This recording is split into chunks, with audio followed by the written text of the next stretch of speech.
I'm Doug Smith. I was the visual effects supervisor and second unit director on Dr. Dolittle, and with me is... Hi, I'm Gary Nolan. I was the visual effects producer for Rhythm and Hues. What we're looking at here is a series of the elements that are used to generate a talking animal. In this case, it's Joey the raccoon. And what you're seeing ranges from the original elements, trying to just get a look from Joey, all the way to the final composite. And that ranges all the way from a whisker removal that was at the beginning to the tracking headshot to what you're seeing right now is a temporary version of a talking animal, or the talking mouth. And here we have the final combination of the whiskers and the talking mouth and the proper lighting. The next shot is Archie's shot. Archie proved very successful for us. He was a fun character to animate, very expressive, and was able to be very well trained, had a lot of head movement that we then followed and applied a tracking program to. As in all of our animals, we made a CG model of the head of the animal, and we would get the exact movement tracked in the computer, and then remove, or replace rather, some of the background as we would animate and open the character's mouth. So the mouth and often part of the eyes and the forehead in that area were replaced with the CG model.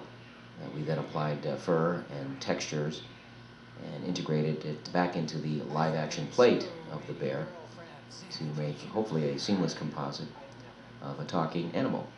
This is an example of one of the many splits that were done for the show.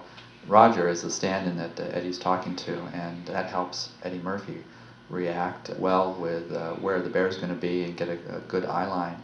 And then the bear is put in, and you see the trainers off to the side that have to be removed. Obviously the bear can't actually be there because it's a little bit dangerous for everybody. It's also a specially built bed to withstand the pressures of an 800-pound bear. One of the tricks there is to make the lighting match perfectly and make also the bed match. This is a good example of shooting outdoors with a motion control camera, and we would do the shot of Eddie Murphy jogging as Dr. Dolittle, and then follow that with the same exact camera movement with Archie. And as you can see, he's being led, and his actions are being directed by his trainer.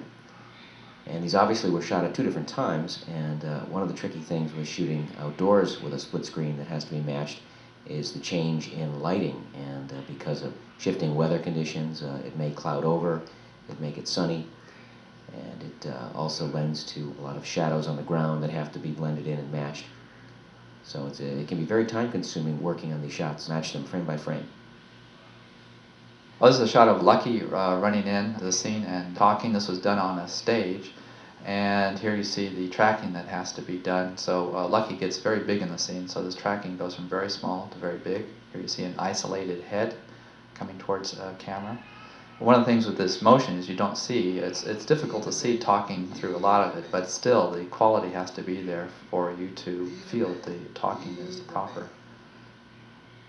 This is Pepito the chameleon, who was a wonderful character. Not a lot of movement in the actual live action plate, and the tracking was not very complicated because there wasn't a lot of movement, but it did take some effort to make a three-dimensional model of the chameleon's head. There's another split screen with Eddie Murphy talking with Roger. There's a great bit of action there that the editor selected with Tank the Bear scratching his chest. And that's all a part of trying to get a great performance. And you can see the background removal and the final talking that was done. This is also a motion control shot with Eddie Murphy as Dr. Dolittle trying to teach the animals to walk the walk and to be the alpha male and leader of the animal kingdom. And here we see Clint Youngman, Archie's trainer, getting him up on his hind legs. And Mark Forbes did a terrific job training Lucky the dog. And they're all three walking together on their hind legs. And here's the final composite. This was also something that had to be watched for crossing shadows. And this was shot on a stage, so the lighting was able to be controlled. This next scene is an example of a multi-animal split, and what makes multi-animal splits difficult is that these animals don't normally appear in the same vicinity with each other. So they all have to be shot separately, which means splitting all these animals into the scene. and also removing all the trainers that are within a scene. So what you'll see is one animal being shot singly at a time. So in a scene like this, where you might have 6 or 8 animals, you end up with 6 to 8 different photographic takes to get a cumulative effect that makes sense to make the point of the show.